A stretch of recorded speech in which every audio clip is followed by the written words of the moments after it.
Rita Toney had earned the quiet. Not borrowed it, not stumbled into it, earned it. The kind of quiet that only comes after years of 5 a.m. alarms, taped knuckles, and a body pushed past the point where most people stop. She had walked out of the gym that Thursday night the way she always did. Shoulders warm, lungs settled, the last traces of the day's work still humming through her arms. The city was doing its late-night thing around her, indifferent and unhurried. And that was exactly how she liked it. The cafe on Del Mar was nothing to look at. That was the point. A narrow room with red vinyl booths worn soft at the edges, a counter that had seen 30 years of elbows, and a smell, coffee, griddle grease, something faintly sweet, that hit you before the door even swung open. Rita had been coming here long enough that the woman behind the counter started on her order the moment their eyes met. Burger, well done.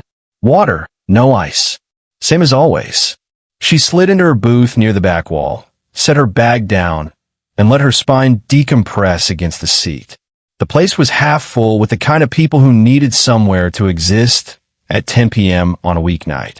Nobody performing. Nobody watching. Just tired people and warm food and the low hum of a refrigerator keeping time. The burger arrived the way good things do, without ceremony. She picked it up with both hands and took the first bite and thought about absolutely nothing. That was when the door opened wrong. Not loudly. Not with a shout or a crash. Just wrong. The hinge swung too fast. The footsteps landed too hard. And the energy that followed those footsteps didn't belong to someone who was hungry. It belonged to someone who had already decided what kind of night this was going to be. Michael Sims walked in like the room owed him something. Wide-shouldered, jaw set, eyes that moved across the space the way you move across something you own. Two men trailed behind him, positioning themselves without being told. One near the door, one drifting toward the counter. The owner looked up. Her face went still in the particular way faces go still when a person recognizes a problem they've had before. The other customers noticed. Nobody moved. Rita lowered her burger. She didn't turn around fully. She didn't need to. She had spent enough years in rooms where danger entered quietly to know what it felt like before it announced itself. She breathed once, measured, and set her food back on the plate. She was not involved. Not yet. But Michael Sims was already scanning the room, and his eyes had just found her. The cafe had a rhythm to it before they arrived. Small, reliable like a pulse.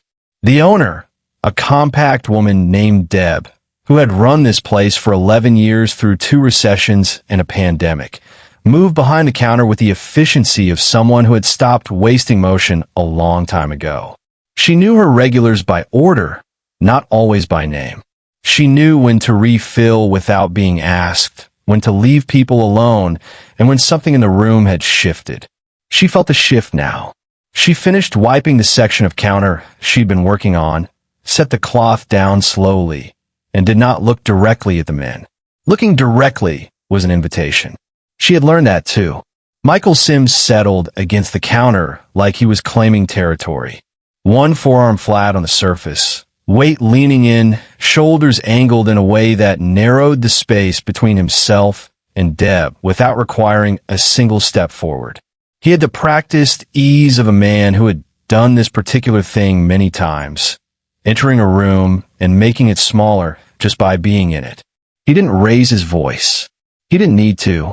The two men with him spread out naturally, the one near the door letting his eyes roam, the one closer to the counter standing just far enough back to observe everything while committing to nothing.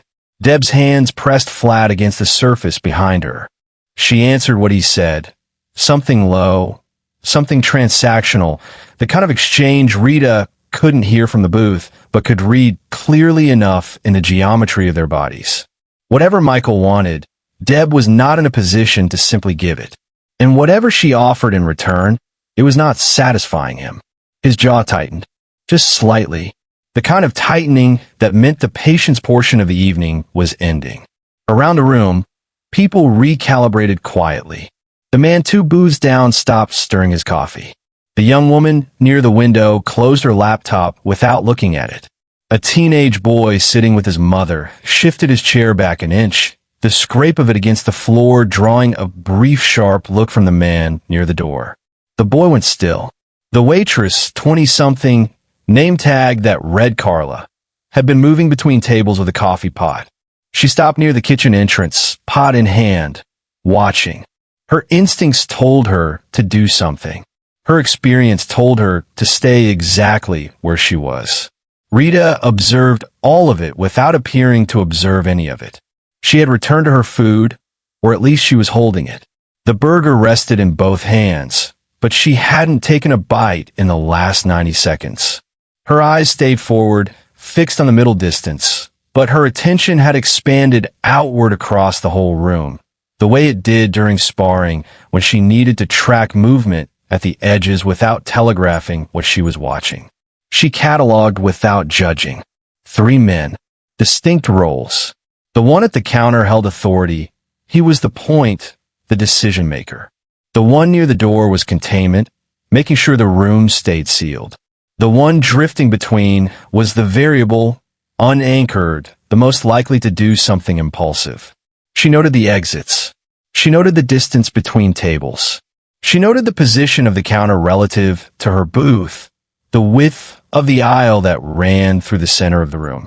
She set her burger down a second time, placed her hands flat on the table, felt the cool surface under her palms, and used it to stay grounded in the present. This was not her confrontation. Not yet. These situations sometimes resolve themselves. A number exchanged, a veiled agreement reached, and a threat receded back into the night the way it came. She had seen that happen. She was prepared to let it happen. But Michael Sims had glanced at her twice now. The second time had been different from the first. Less dismissive, more deliberate. She noticed. She said nothing. She waited. The room kept holding its breath. The variable moved first. That was how Rita had mentally labeled him. The variable. The one without a fixed position. The one whose role in the room was defined by opportunism rather than structure. He had been drifting since they arrived, moving with the loose, unhurried energy of someone auditioning for a moment, looking for a place to make himself useful, looking for a target that would cost nothing to humiliate. He found her on his third pass across the room. He stopped a few feet from her booth, not close enough to be confrontational yet, but close enough to signal intent. He looked at her the way certain men look at women sitting alone in public spaces, with a slow, evaluating patience that was designed to be felt before it was acknowledged. He wanted her to look up. He wanted to see the recognition of his presence register on her face. Rita continued eating, not defiantly, not performatively. She simply did not give him the reaction he was shopping for. She took a measured bite, set the burger down, reached for her water glass. Her movements were unhurried and complete, each one finished before the next began. To a casual observer, she looked unbothered. To the variable, who had expected disruption, the absence of it was its own kind of disruption. He shifted his weight, rolled his shoulders, glanced back toward Michael at the counter. A quick check, a silent request for an audience, then returned his attention to Rita's table. His eyes moved to her food. It was a specific kind of attention, the kind that precedes a specific kind of act. Not hunger, not curiosity, something closer to calculation, identifying the thing most likely to produce the response he was looking for.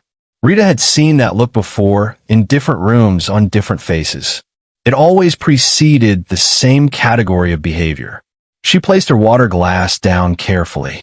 Across the room, Carla the waitress had not moved from the kitchen entrance. Her knuckles were pale around the handle of the coffee pot she was still holding for no reason.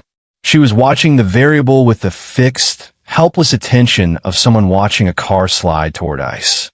She wanted to intervene. Every human instinct she had was pointing toward action. But fear had a stronger argument, and fear was winning. Deb, behind the counter, had registered the shift in Michael's attention, the way his eyes had tracked briefly toward Rita's booth before returning to the conversation with her. She understood the strategy intuitively, even if she couldn't have named it. When pressure on one point stops producing results, it finds another point. She felt a cold, specific shame settle in her chest. This was her place. These were her customers. And she was standing behind her own counter watching it happen. The man near the door hadn't moved. He didn't need to. His job was presence, and he was doing it. Michael himself had not yet turned fully from the counter, but his posture had changed. The conversation with Deb had served its purpose. It had established the terms, reminded everyone in the room what kind of authority he intended to exercise tonight. Now his attention was drifting, following the variable toward the booth near the back wall. His expression carried the mild, approving interest of someone watching a subordinate handle a task they had been assigned without being explicitly told. Rita felt all of it without turning her head. The variable took one step closer to her table, then another. He was close enough now that his shadow reached the edge of her booth when he angled himself between her and the overhead light. He still hadn't spoken. The silence was the point. The silence was the weapon, the part that was meant to feel like pressure. Rita looked up, not sharply, not with challenge. She met his eyes evenly, held them for exactly 2 seconds, and then looked back at her plate. The dismissal was quiet and total. His expression shifted. The performance was no longer running on the script he had prepared. He took a final step forward and raised his boot. The boot came down slowly. That was the part that made it worse. It wasn't impulsive. It wasn't the result of a moment slipping out of control. It was deliberate, a considered, unhurried act performed by someone who believed completely in his own immunity. He placed his foot on the edge of the table first, letting the weight settle, letting the room absorb what was happening. Then he pressed down. The burger collapsed under the heel of his boot with a sound that was somehow too small for what it represented. Bread flattening, filling spreading outward across the plate in slow, ugly displacement. A detail so specific and so unnecessary that it landed in the room like a struck match, small, contained, and immediately dangerous. Someone near the window made a sound. Half breath, half word, swallowed before it fully formed. Carla's coffee pot lowered to her side. Her face had gone the color of unbleached cotton. Deb's hand found the edge of the counter and gripped it. The man near the door allowed himself a slow smile. Not because anything was funny, but because the smile was a signal. A broadcast to the room. Asterisk, this is permitted. This is what tonight looks like. Adjust accordingly. Asterisk. Michael turned from the counter fully now, arms crossed, watching with the patient satisfaction of someone reviewing work they had already approved. His expression said nothing had surprised him. His expression said this was simply the natural order of things being demonstrated for the benefit of everyone present. Rita did not move. She sat with her hands flat on the table, on either side of the ruined plate, and looked at what had been done to her food with the same steady, unrevealing attention she had given everything else in the room since the moment those footsteps came through the door wrong. Her face did not collapse into fear. It did not harden into anger. It remained exactly as it had been, calm, present, reading. The variable watched her face with open frustration. He had expected the food to be the thing that broke the composure. Food was personal. Food at the end of a long day, in a place you came to specifically because it was yours that was supposed to reach something. He had seen it work before. The humiliation was designed to be intimate, to find a soft place underneath the stillness and press on it until something cracked. Nothing cracked. He leaned forward slightly, closing the remaining distance between himself and the table, his upper body now crossing into the space above her. His boot was still on the plate. He was watching her the way someone watches a locked door they are certain they have the key to, with impatience, but not yet with doubt. "You gonna finish that?" he said. His voice was easy, conversational, the tone of someone who had decided the encounter was already over and was simply entertaining himself with the remaining time. Rita inhaled once through her nose. Slow, measured. She had been in this particular kind of moment before, in different forms in different rooms. The geography changed: a gym, a parking lot, a hallway after a way in, but the architecture was always the same. Someone had decided she was available for humiliation. Someone had decided that her stillness was surrender, that her quiet was weakness, that the absence of performance meant the absence of substance. They were always wrong. The cost of that mistake varied. Around them, the room had contracted to the size of this booth, this table, this ruined plate. The other customers had retreated inward, eyes fixed on surfaces, hands still. Carla had not moved. Deb had not moved. The man near the door had not moved. Nobody was coming. Rita understood that clearly. She had understood it for several minutes. The understanding did not frighten her. It simply completed the calculation she had been running since the moment Michael Sims walked through that door and the room changed shape around him. The variable shifted his boot on the plate, grinding down once more for emphasis. That was the moment she decided. She stood the way water becomes a wave. No warning. No telegraphing. No moment where the intention announced itself before the action followed. One instant she was seated, hands flat on the table, and the next she was upright, the motion so fluid and so complete that the variable's brain required a full second to register that the dynamic of the room had fundamentally changed. That second was all she needed. Her right hand intercepted his wrist before his weight had finished redistributing from the boot still pressed against the plate. She didn't grab it the way an angry person grabs, tight, desperate pulling. She redirected it. A precise lateral rotation that used the angle of his own elbow against him, converting his forward lean into a liability. His center of gravity, already compromised by the position he'd taken to loom over her, shifted without his permission. The easy confidence drained out of it the way color drains from a face that has just received genuinely bad news. What replaced it wasn't pain yet. Pain was still a half second away. It was something more destabilizing than pain. It was the sudden and complete understanding that he had misread every single thing about the last 5 minutes. The table edge caught him mid-thigh as his balance gave. The impact knocked the breath from him in a short, undignified sound. Not a shout, not a grunt of effort, just the involuntary exhale of a body that had expected to be in control and found itself very much otherwise. The plate skidded. The ruined burger slid further across the surface and dropped off the edge onto the floor. He went down against the adjacent booth, one arm braced against the seat to keep himself from going all the way down, his legs working beneath him without producing results. The man near the door moved. He came fast, faster than Rita had expected, which meant she had estimated him correctly as the most physically capable of the three.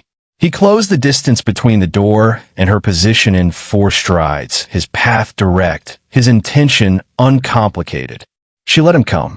She stepped out from between the booth and the table into the open aisle, widening the space she had to work with, and met him at an angle that required him to adjust. The adjustment cost him his momentum. She used his forearm as a pivot point, turning with him instead of against him, and the narrow aisle that had felt like a disadvantage became a wall he ran out of room against before he understood what was happening. His shoulder connected with the edge of a booth across the aisle.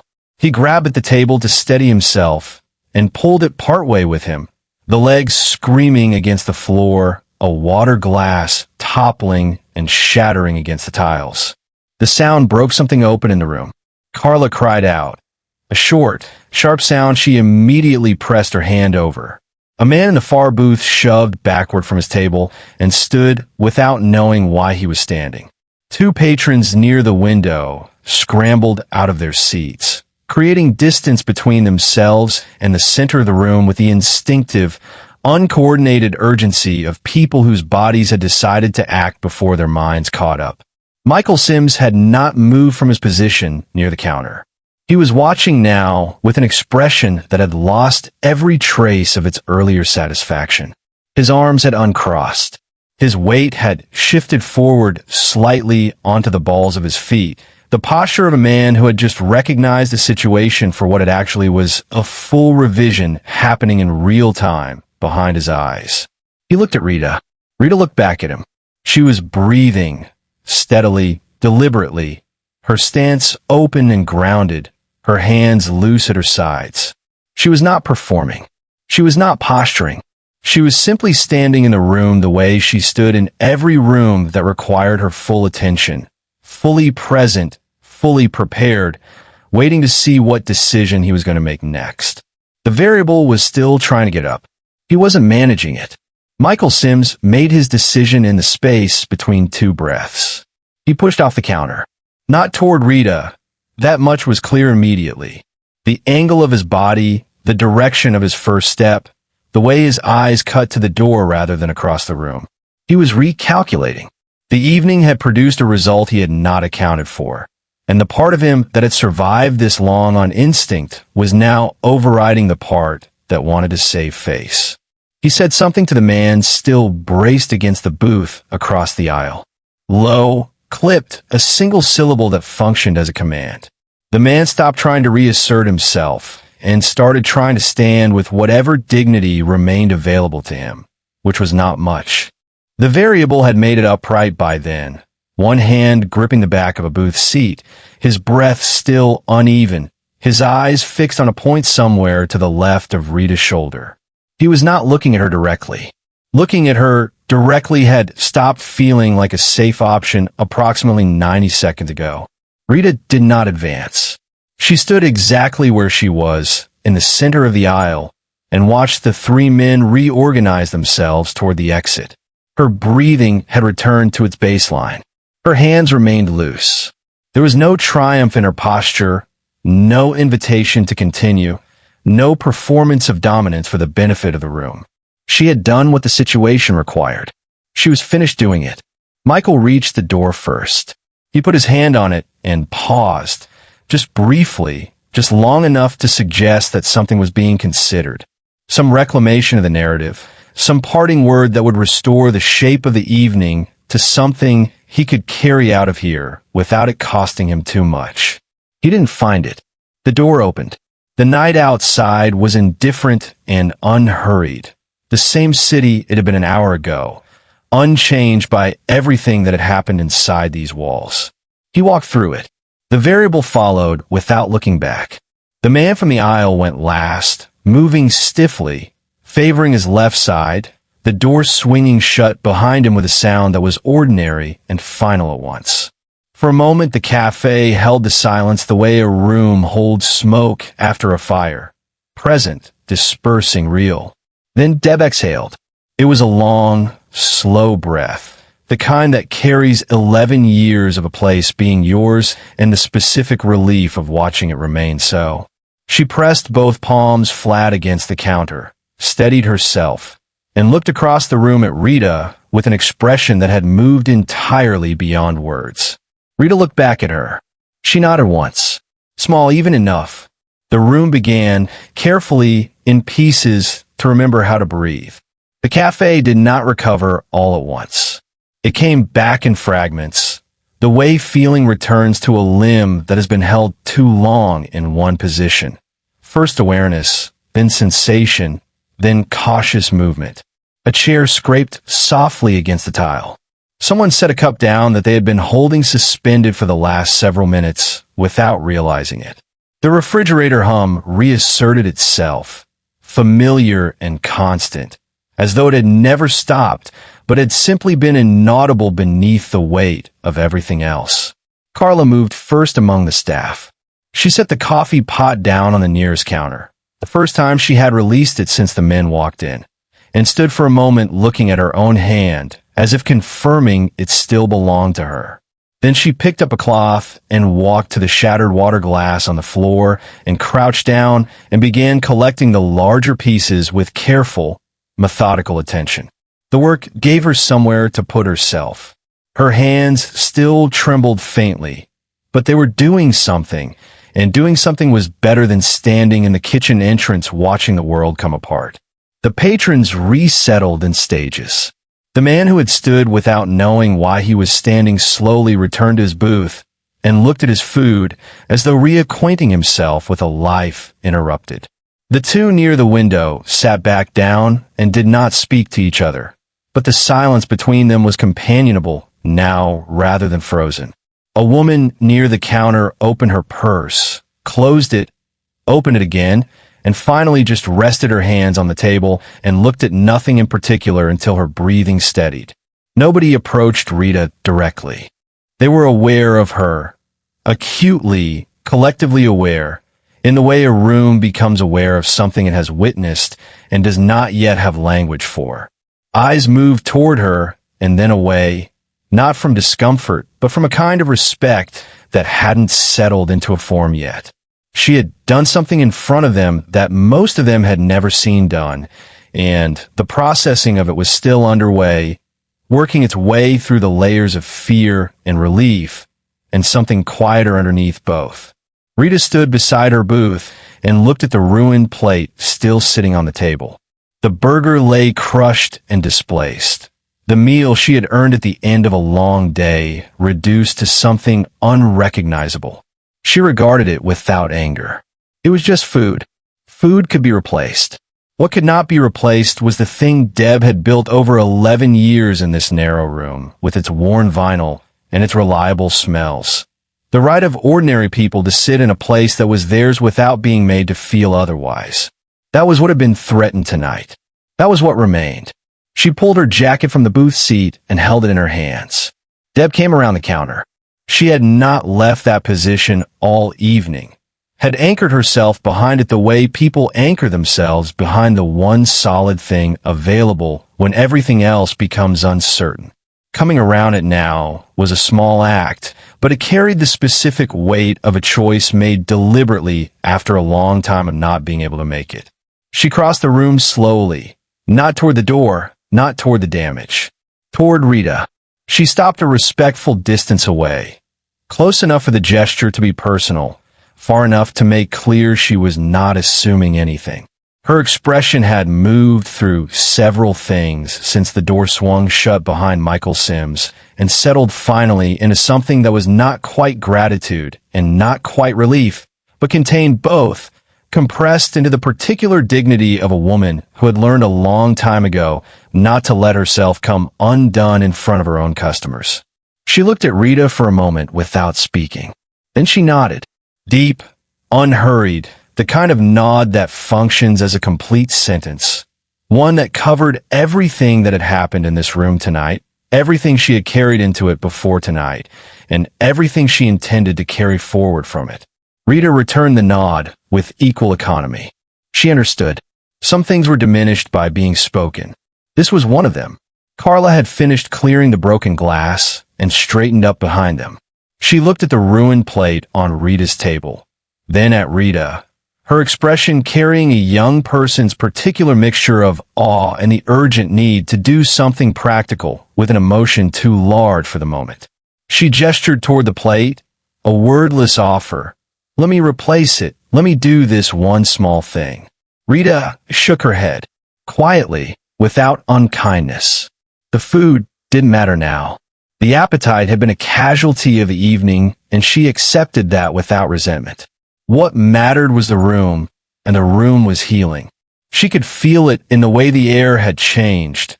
No longer pressurized, no longer waiting for the next thing to go wrong. Just people in a late-night cafe, reclaiming the ordinary from an evening that had tried to take it.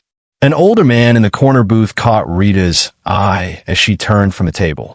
He held her gaze for a moment, steady, unhurried, and inclined his head with the slow, deliberate respect of someone who understood exactly what they had witnessed and wanted that understanding acknowledged. Rita met it in kind, then looked away. She did not need the room's validation, but she received its recognition quietly, the way you receive something offered with genuine intention.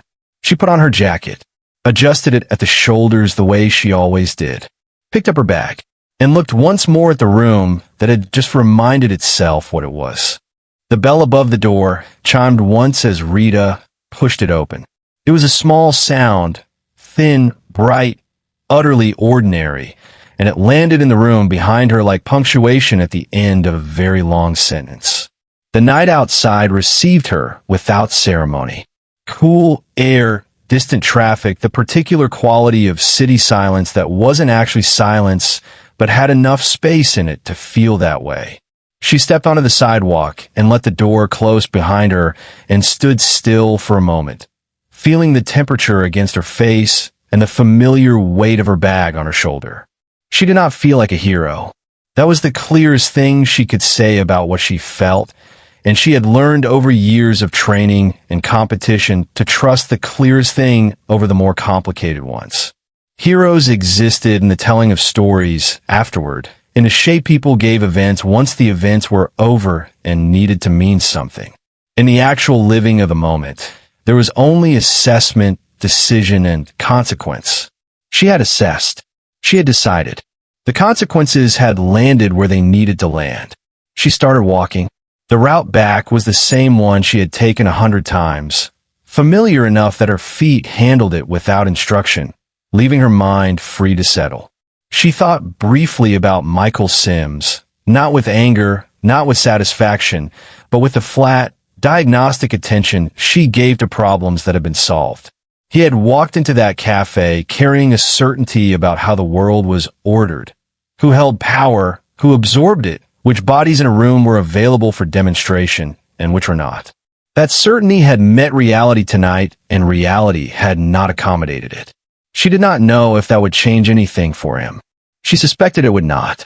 Men like Michael Sims rarely walked away from a single evening carrying lasting revision. But the room had changed. The owner had changed. 11 years of building something and defending it quietly and absorbing what could not be avoided. Some of that weight had shifted tonight, redistributed, made lighter by the simple fact that it had been witnessed and interrupted. That was enough. It did not need to be more than that. She passed a convenience store, its fluorescent interior spilling pale light onto the sidewalk, and a bus shelter with a single figure inside, scrolling a phone with the boneless patience of someone waiting for a bus that was not yet close. The city continued its restless, indifferent work around her, generating and dissolving small dramas at a rate too high for any single person to track. She thought about Carla, the coffee pot held for no reason, the hands that trembled while clearing glass, the young face working through something large in real time. She thought about the older man in the corner booth and his unhurried nod. She thought about Deb coming around the counter on legs that must have been unsteady, crossing the room anyway, standing close enough to make it personal. Small acts. Ordinary people making difficult choices inside difficult moments. That was the thing worth carrying home. She turned onto her street and felt the last of the evening's tension complete its exit from her shoulders. The gym tomorrow. Early. The alarm already set. The ritual already waiting. Wraps, warm up, the clean arithmetic of effort and improvement that had organized her life since she was 17 years old.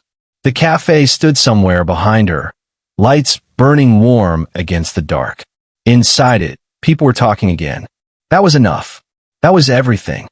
If this story moved something in you, good. It was supposed to. Rita Toney didn't ask for that moment. She didn't walk into that cafe looking for a fight or a reputation or a reason to prove herself to anyone in that room. She walked in tired, earned, and entitled to the same quiet that every person in that building was entitled to. What she did when that quiet was taken from her wasn't extraordinary because she was trained. It was extraordinary because she refused completely, without negotiation, to accept that fear was the only available response. Most people in that room had already accepted it. Maybe you've been in a room like that. Maybe you've been the one who looked away, who stilled your hand, who made yourself small and hoped the storm would pass without finding you. That is not weakness. That is human. But somewhere underneath that instinct, underneath the silence that fear produces, there's always a version of you that knows exactly what should be done. Rita knew. So do you. If this story is one you needed to see today, share it with someone else who needs to see it too. Drop in the comments what you would have done in that cafe. Not the answer you think sounds right, the honest one. And if you want more stories about ordinary people in extraordinary moments, people who carry something the world doesn't see coming, subscribe. We find those stories and we tell them the way they deserve to be told. Every single week. We'll see you in the next one.